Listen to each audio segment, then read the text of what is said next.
To family welcome back to my channel novel lover. तो आज जो है वो दहशत यारम तेरा नावल का हम नेक्स्ट पार्ट स्टार्ट करते हैं। वीडियो को स्टार्ट करने से पहले चैनल को सब्सक्राइब कर दें और वीडियो को लाइक कर दें। अगर आप भी कोई नावल पढ़ाना चाहते हैं तो कमेंट्स में ज़रूर बताइएगा। आगे तुम दोनों वो खाना खाकर फ्री हुआ था जब ज़ीशान और खुरम ज़की गर्ल्स हाउस से रिहायशी हिस्से में आए थे।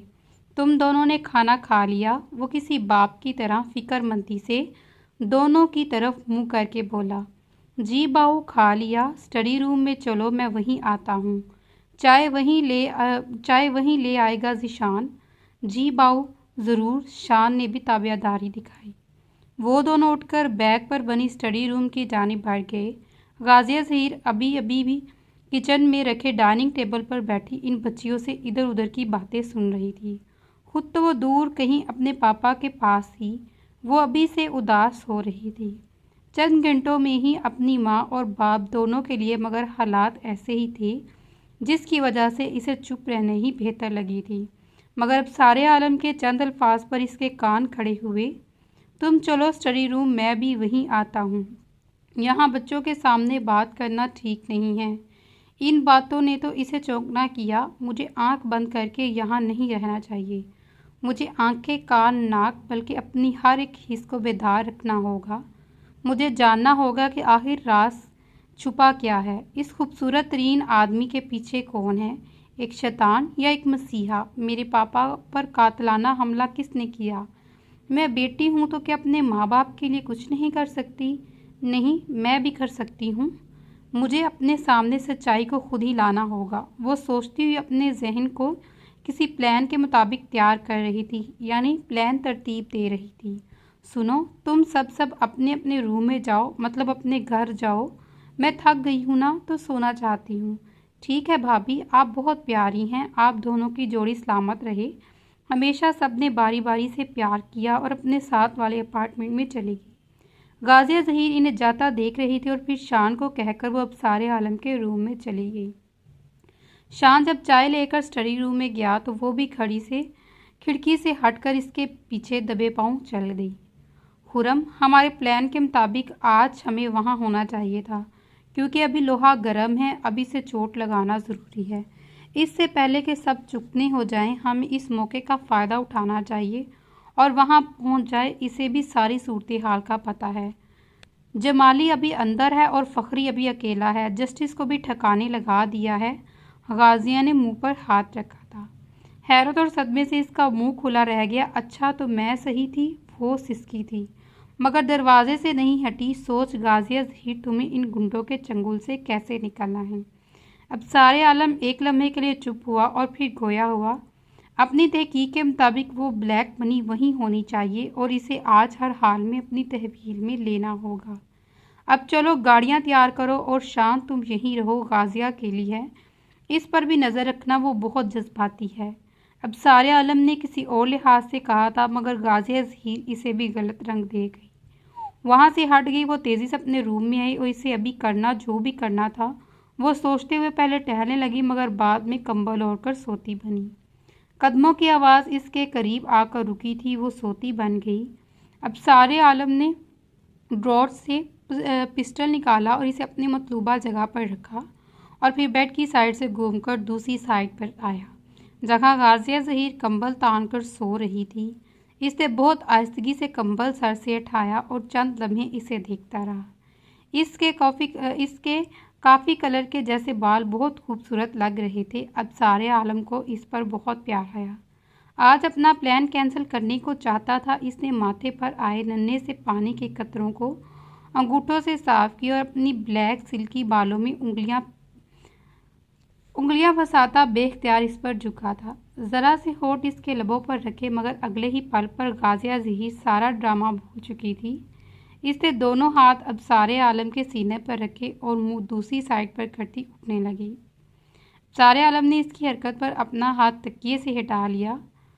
आई एम सॉरी गाजिया, मैं समझा तुम सो रही हो। वो बिलावजह शर्मिंदा हुआ और तुमने सोचा कि मैं इसके सोने का फ़ायदा उठाऊं। क्यों ना बिला वजह गुस्सा कर रही हो गाजिया, मैं बस तुम्हें अपना महरम समझकर ही करीब हुआ।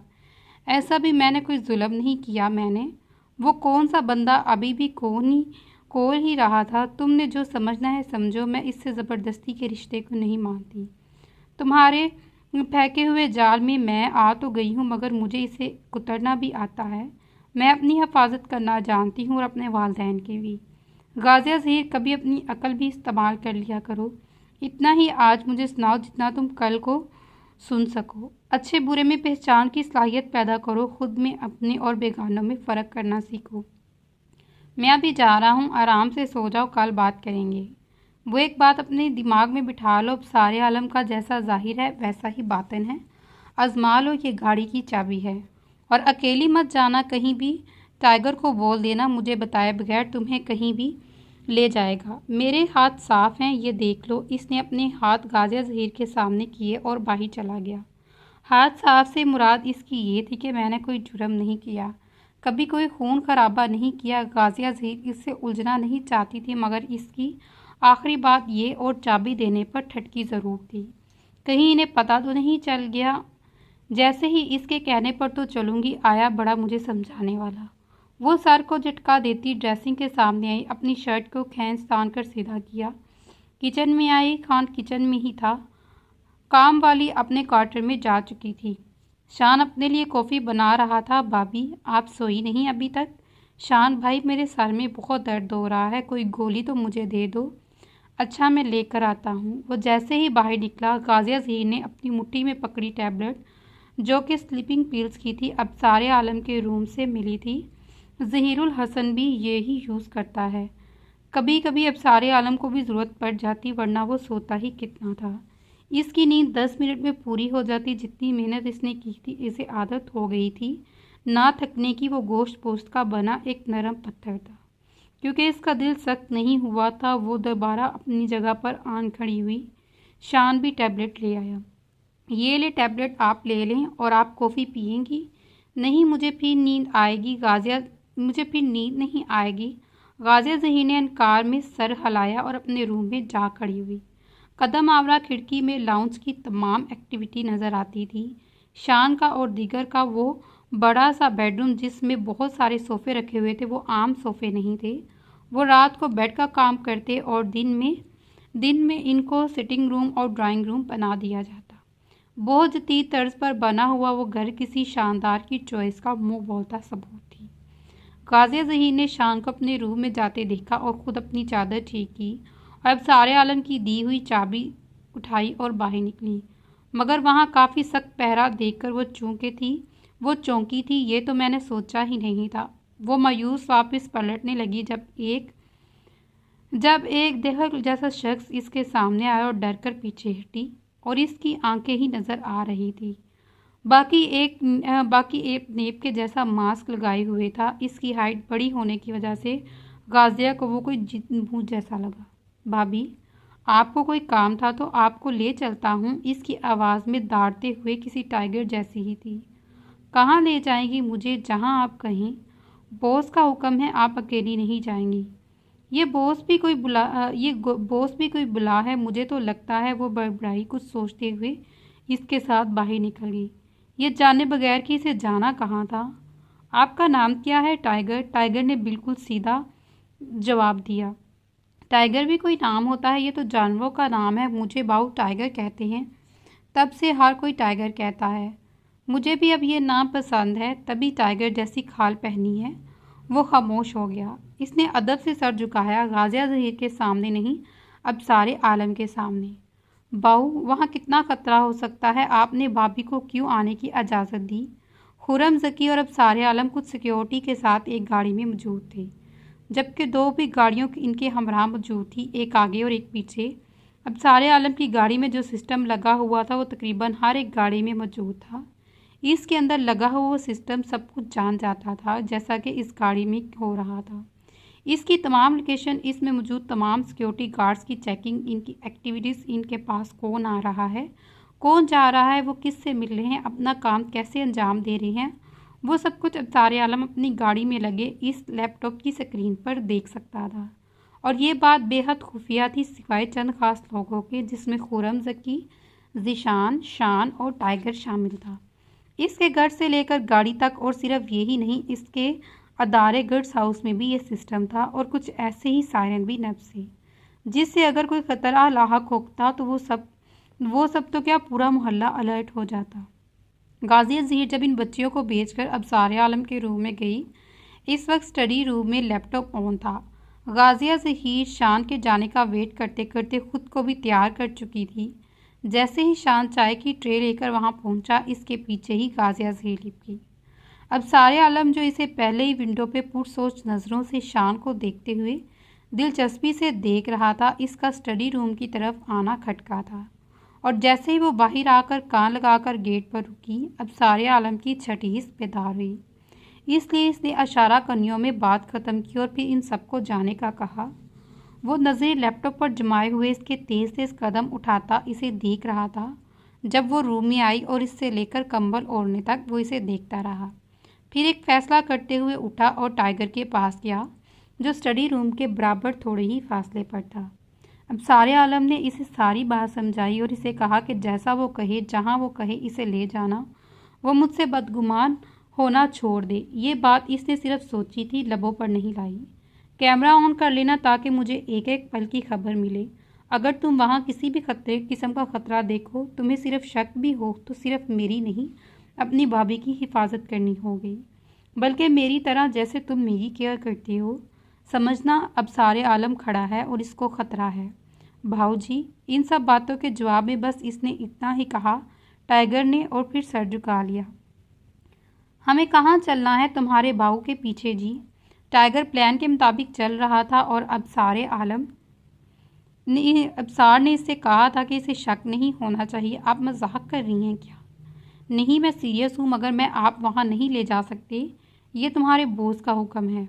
इन्होंने मुझसे कहा था कि मेरे साथ वहीं चलेंगे जहाँ मैं कहूँगी। तो अब मैं तुम्हें हुक्म देती हूँ, तुम वहीं चलो और कुछ मत पूछना। वो मुद्दब होकर सर झुका गया। इसके कान में लगे हुए ब्लूटूथ में आवाज़ उभरी, टाइगर, गाड़ी मोड़ो और अदारे में कुछ मशकूक अफराद नज़र आ रहे हैं। अबसार आलम ने टाइगर को खबर दी और अपनी गाड़ी भी मोड़ ली। शान गोलियों के ज़ेरे असर था, मगर इसकी सिक्योरिटी अलर्ट हो चुकी थी। कुछ लोगों ने जैसे ही ऊपर दीवारों पर फलांगने की कोशिश की, सायरन बजना शुरू हुआ। गाड़ी तेज़ से चलाओ खुरम। वो बहुत घबरा गया था, बिल्कुल ऐसे ही जैसे इसके अपने बच्चे हों। जैसे ही इसे जिम्मेदारी थी, जैसे ही वो इनका बाप था, इनकी माँ थी। एसपी गर्ड्स हाउस में कुछ अफराद घुसने की कोशिश कर रहे हैं। मैं आता हूँ, करीबी थाने की पुलिस भेजता हूँ। अबसार आलम शायद थोड़ा लेट हो गया। वहाँ एक ज़ोरदार धमाका हुआ और सब कुछ धुएं में तब्दील हुआ। अबसार आलम का वहाँ से राब्ता डिस्कनेक्ट हुआ। अबसार आलम के मोबाइल पर एक अननोन नंबर से कॉल आई। अबसार आलम ने कॉल अजब में अटेंड की और कान से लगाई। क्या हुआ, घबरा गए बाऊजी? फ़खरुद्दीन की आवाज़ माउथ स्पीकर से उपरी थी। अच्छा, तो रस्सी जल गई, मगर बल अभी भी बाकी है। फ़खरुद्दीन जिसकी जितनी लिखी है, इससे ज़्यादा मैं नहीं दे सकता। क्यों फ़ोन किया? इसकी आवाज़ बहुत भारी हो गई थी। धमाका मामूली सा था। टावर को कॉल करके बोल दे जमाली को छोड़ दे और शिप दोगे जो हमें पाकिस्तान से दूर ले जाए, और इतराफ़ कर लो जस्टिस ज़हीरुल हसन पर कातलाना हमला तुमने किया। लैपटॉप की स्क्रीन पर दोबारा रोशन हुई थी। कुछ नकाब पोश अंदर दाखिल होकर कुछ बच्चों और इसके साथ टीचर को ज़ेरे खुमार बना चुके थे। फ़खरी इसलिए अबसार आलम को कॉल करके शेर बन रहा था। ठीक है फ़खरी, मुझे मंजूर है तुम्हारी शर्ट। मैं अभी दावर से कहकर जमाली को रिहा करवाता हूँ और वहाँ तब तक पुलिस नहीं पहुँचनी, वरना तुम्हें सब बच्चों को मेरी आदमी आग लगा देंगे। आग तो तुमने लगा दी है, अब बुझती कैसे है ये मैं नहीं जानता। अबसार आलम ने कहकर कॉल डिस्कनेक्ट कर दी। सार ने गाड़ी टाइगर के बराबर ले आया और इसे गाड़ी रोकने का कहा। टाइगर ने गाड़ी रोक दी, क्योंकि गाजिया ज़हीर टाइगर पर चला रही थी। गाड़ी टर्न करने पर वो समझी थी कि टाइगर इसकी बात सुनकर कहाँ जाता है। गाड़ी रिवर्स की है, तभी अबसार आलम ने इसे गाड़ी रोकने का कहा। खुरम, ज़ीशान, तुम वहाँ जाओ और मेरी कॉल का इंतज़ार करो। मगर भाऊ आप? यूँ अकेले? वो दोनों बैक वक्त पर परेशान हो बोले। इस वक्त तुम लोगों को मेरी नहीं, इन मासूम बच्चों की जान बचानी है। मैं अब मर भी गया तो खुरम ज़की, तुम सब इस मकसद को भूलना मत। अल्लाह आपका हामी और नासिर है, आमीन। आप ऐसी बातें ना करें। मैं टाइगर को साथ ले जा रहा हूँ और तुम्हारी भाभी भी साथ ही हैं। जाओ तुम अब जल्दी, वहाँ सबको ऐसा लगना चाहिए कि मैं घर पर हूँ। ये मेरा फ़ोन रखो, तुम्हें मेरी आवाज़ में बात करनी आती है। फ़करे की हर बात से मुझे आगाह रखना और इसे बातों में लगाए रखना। इसे यही लगे कि मैं घर पर हूँ। ओके बाऊ, आप अल्लाह आपकी हिफाजत करें। वो दोनों मिलकर कहाँ और आगे बढ़े। गाजिया ज़हीर गाड़ी से नीचे उतरने की बार बार कोशिश कर रही थी, मगर टाइगर अंदर से लॉक कर चुका था। गाड़ी अब सारे आलम ने बैठते साथ ही लैपटॉप ऑन किया। वहाँ बच्चे सब परेशान एक कोने में दबे बैठे थे। गाजिया ज़हीर ने भी सामने स्क्रीन पर नजरें जमाई। कुछ नकाब पोश घनी लेकर इनके सरों पर शिकारी कुत्तों की तरह चक्कर लगा रहे थे। गाजिया के रोंगटे खड़े हुए। ये सब क्या हो रहा है? अबसार आलम, गाजिया ने कपकपाती हुई आवाज़ से कहा। अबसार ने जैसे सुना ही नहीं था। वो इस वक्त कुछ सुनना ही नहीं चाहता था। कम अज़ कम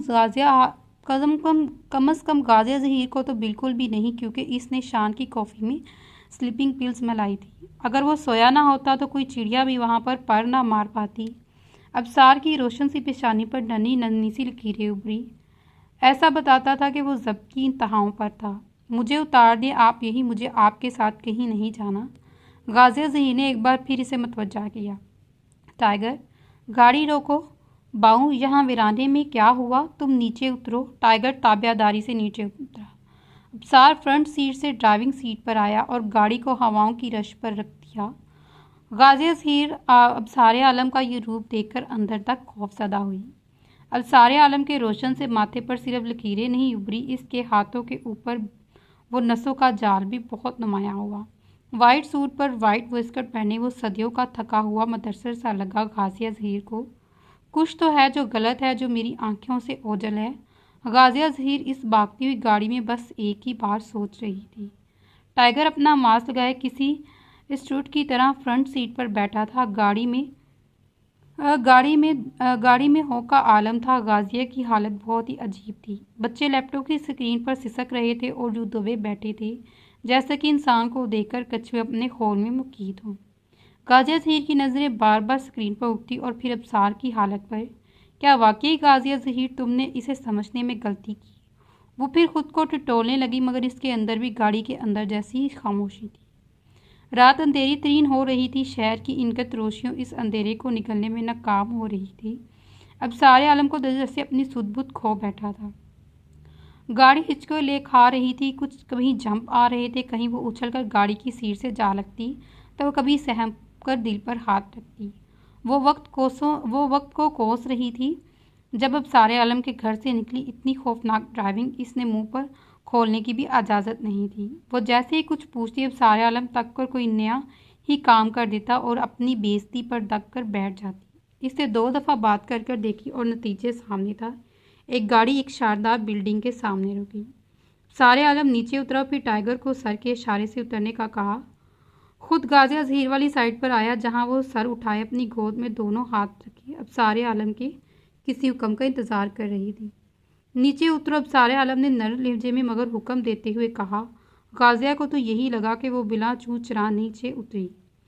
बात सुनो गौर से। मेरी टाइगर, गाड़ी से अपना सारा सामान उठाओ। तुम अपनी चप्पल गाड़ी में रखो। वो गाजिया ज़हीर से मुखातिब हुआ।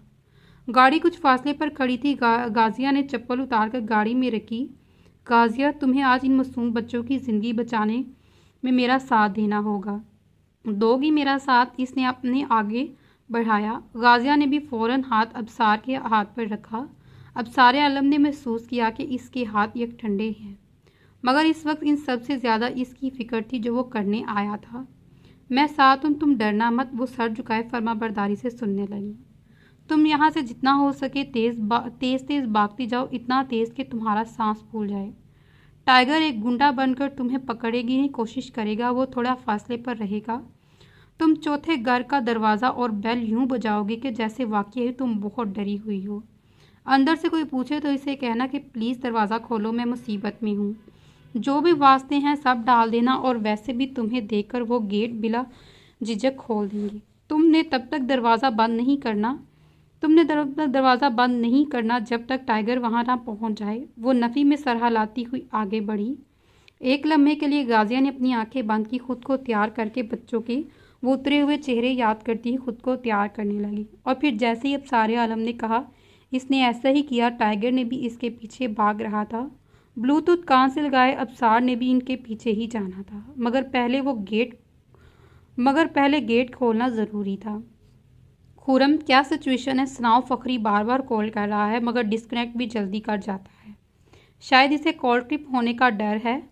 वो जमाली को लेकर आ रहा है। आप सुनाएं, सब ठीक है? मैं भी अंदर ही जाने की तैयारी कर रहा हूँ। इंशाल्लाह हम हक पर हैं खुरम, जीत हमारी होगी। इसे शक नहीं होगा अब जब जमाली भी आ रहा है तो वो खुद को पावरफुल समझेगा। चलो मैं अंदर जाता हूँ, देखो क्या सूरत हाल है। हाँ, तुम कंप्यूटर संभाल लेना ताकि तुम भी हर खबर के लिए तैयार रहो। जी जी बाऊ, आप टेंशन मत ले, हम बहुत बड़ी बड़ी मुसीबतों से बाहर आ गए हैं तो इनको भी मिलकर गुजार लेंगे। अब सारे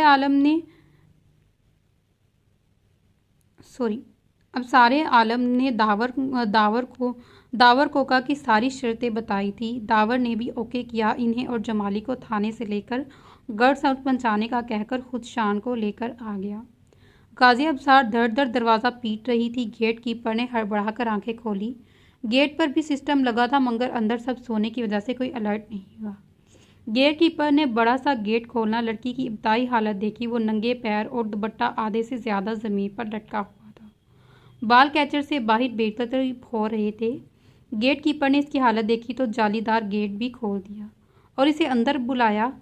वो मैं रहे पीछे। वो बहुत मुश्किल से बोलने की कोशिश कर रही थी जब दूसरे गेट कीपर के सर पर टाइगर पहुंचा था। टाइगर ने मेन लाइट ऑफ की और पूरे घर में अंधेरा किया। सारे आलम ने भी अंदर कदम रखा। टाइगर ने दोनों गेट कीपर्स को एक पिलर के साथ बांध दिया। इस मिशन में गाजिया जहीर भी पेश थी। कुछ चार्जिंग लाइट भी थी जो ऑन हो चुकी थी। अब सारे आलम इन दोनों को साथ लिए अंदर बढ़ा जब सामने से एक मोटी ताज़ी बिल्ली ने गाजिया जहीर को घूरा, बल्कि वो फौरन इसके कदमों के करीब आई थी। गाजिया जहीर दो आदमियों की बांध कर आ रही थी। तब नहीं वो डरी मगर इस बिल्ली ने इसकी जान निकाल दी। वो उछल कर वापस मुड़ी और अब सारे आलम के गले जा लगी। सदा शुक्र के अब सारे आलम टाइगर से आगे था, वरना वो टाइगर के गले जा लगती और शर्मिंदगी अलग उठानी पड़ती। गाजिया जहीर ने इतने ज़ोर से चीख मारी कि घर के सभी अफराद भागे थे। अब सारे आलम इस अवतार के लिए तैयार नहीं था। अब सारे आलम तो इसकी एक झलक के लिए घंटों बता देता। वो जब देखता तो खुद के हवासों में नहीं रहता। और अभी वो तो अजीज़ जान लड़की इसकी बीवी बन चुकी थी। इस पर इसके होठों का वो लम्स भी अभी तक इसे याद था मगर सिचुएशन ऐसी थी कि वो सब भूल गया। टाइगर ने तेज़ी से एक 13 साल लड़के को दबोचा था और इसकी चीख सुनकर ही अब सारे आलम होश में आया। वो आंखें बंद करके खड़ी गाजिया जहीर, जिसने अब सारे आलम की कमर के गिर्द अपनी दोनों बाहों को घेरा हुआ था, हड़बड़ाकर पीछे हटी। अगर तुम दोनों में से कोई भी हिला तो मैं इस बच्चे की खोपड़ी उड़ा दूंगा। टाइगर अपनी भारी आवाज़ में दाढ़ा था। अब सारे आलम को अपने पीछे करता आगे बढ़ा। कौन हो तुम? समनीना फखरुद्दीन ने डरते डरते और कपकपाते हुए पूछा। इन दोनों मियाँ बीवी की हालत गैर हुई। क्या चाहते हो तुम? फखरी का दामाद भी हिम्मत करके बोला। वो इतना सूखा सा था कि गाजिया जहीर को लगा कि अगर मैं इसे फूंक मार दूंगी तो ये यूं ही उड़ जाएगा। वो अब सारे आलम के पीछे छुपी साकत सी इन सबको पीठ पर देख रही थी। अपने बाप को कॉल कर अब सारे आलम ने एहतराम से इस लड़की को कहा। मगर क्यों? मुजरिम बाप की बेटी न डर भी है। अब सारे आलम ने इसे कहा, मेरे बाप मुजरिम है तो तुम क्या हो? अब सारे आलम, अच्छा तो तुमने मुझे पहचान ही लिया तो फिर पूछ क्यों रही हो? खुरम, काम हो गया? अलर्ट रहो। आखिरी अल्फाज वो हमेशा यही अदा करता। दावर को इतला कर दी है। अब सारे आलम रिलैक्स हुआ। आप हमारे साथ ताउन करेंगी तो आपकी आसानी होगी। अब सारे आलम टीवी लॉन्च में रखे सोफे पर बैठा था और बोला। अर्ट ने गाजिया जहीर का हाथ पकड़कर इसे अपने बराबर बिठा लिया। मेरे हस्बैंड तो हीरो हैं। गाजिया ने पहली बार दिल ही दिल में इसकी तारीफ की। टाइगर, बच्चे को गाड़ी में ले जाओ। टाइगर अपना पिस्टल इस बराबर समत की कनपट्टी पर रखे हुए था। चलो बाहर। टाइगर ने इसे आगे चलने को कहा। प्लीज़, मेरा इकलौता बेटा है, इसे छोड़ दें। इसने क्या बिगाड़ा है? आपका समत आगा ने भी हिस्सा लिया जो बाबर का बाप था। बिगाड़ा तो हमने भी कुछ नहीं था, तुम्हारे बाप फकरी का और ना सारे गर्ल्स हाउस के बच्चों ने।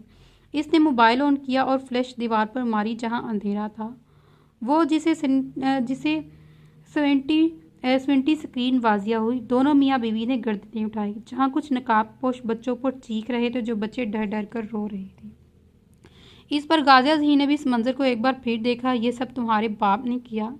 इनको कॉल करो, इन गुंडों को बुला लो, जो मैं कहता हूँ वो मानते जाओ, वरना इसकी इकलौती बेटी के इकलौते बेटे की शक्ल देखनी नसीब नहीं होगी।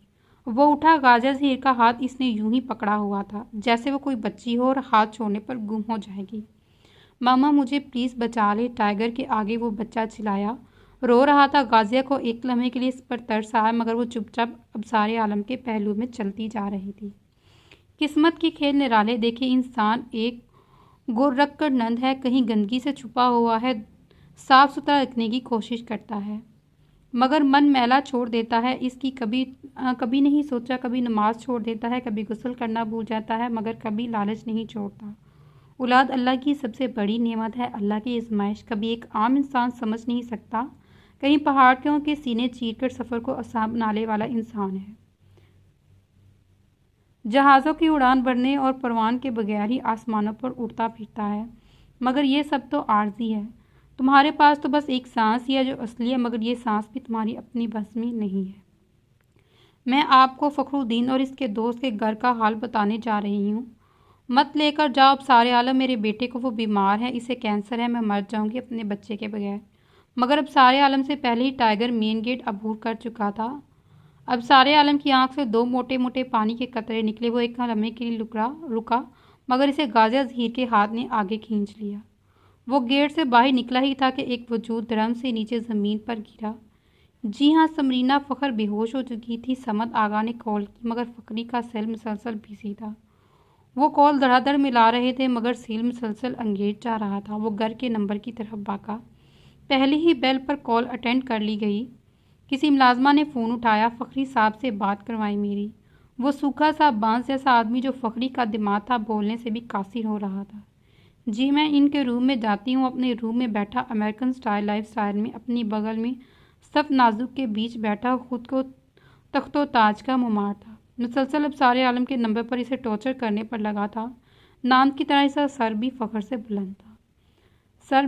सराया भी गैर मामूली नहीं था जो इसकी गर्दन उठाए। वो भी तो बुढ़ापे में दौलत का सरूर था। दोस्त जमालुद्दीन उर्फ जमाली की राही में कामयाब हुआ। अब सारे आलम का हरा इसे एक गुंडा साबित करने वाला था, और फिर खुद कुछ दिन के लिए दुबई की दुनिया में मज़ीद अयाशी करने वाला। ये सिर्फ इंसान ही प्लान कर सकता है, मगर इसे पूरा कैसे करना है ये तो अल्लाह ही जानता है। सर आपके दामाद की कॉल है, अर्जेंट है। ओके तुम जाओ। वो कॉल डिस्कनेक्ट करता। समद की कॉल बैक करने के साथ ही इसने एक हसीना को अपनी ओर करीब किया। इसके शोल्डर पर लेफ्ट हैंड रखा था और फोल्ड करने की वजह। क्या बकवास कर रही है? वो गुस्से से दौड़ा। समरीना बेहोश हो गई है। माउथ स्पीकर से दोबारा आवाज़ उभरी। तुम तो हटे परे इसने एक साथ छुपाए इस रोबोट को परे धकेला और कंट्रोल हुआ। क्या जक मार रहे हो? इतनी सिक्योरिटी गेट का सिस्टम सब क्या मुंह देखने के लिए थे? वो दाढ़ा था। लड़कियां शक्ल बिगाड़ती हुई खड़ी हुई एक दूसरे के पीछे एक प्राइवेट रूम में घुस गईं। समझ सिर्फ मन मनाते ही रह गया। वो तेज़ी से बाहर निकला और इसकी सांस उखड़ी। फ़खरी की हालत अब देखने की लायक थी। शान इसे देख लेता है, इस पर दो चार लतीफ़े सुना देता। तुम समरीना को देखो, मैं देख लूँगा इसको। जायनमाज पर बैठी मिसिज नूर फ़खर के कानों पर चीखने की आवाज़। वो जायनमाज फोल्ड करती खड़ी हुई। एक सरदार भरकर इन्होंने तासीफ से डांटते हुए शेर को देखा जो अंदर बाहर खबानिस्त का नमूना था। अरसा हुआ फ़खरी मेरे और तुम्हारे साथ को, मगर आज मेरी कोई दुआ तुम्हें वापस इंसान नहीं बना सकती। वो सोचते हुए मुसलसल इसे ही देख रहा था। तो चलिए फिर इस नावल को यहाँ पे ख़त्म करते हैं। मिलते हैं अगली वीडियो में। तब तक अपना ख्याल रखिएगा। अल्लाह हाफ़िज़।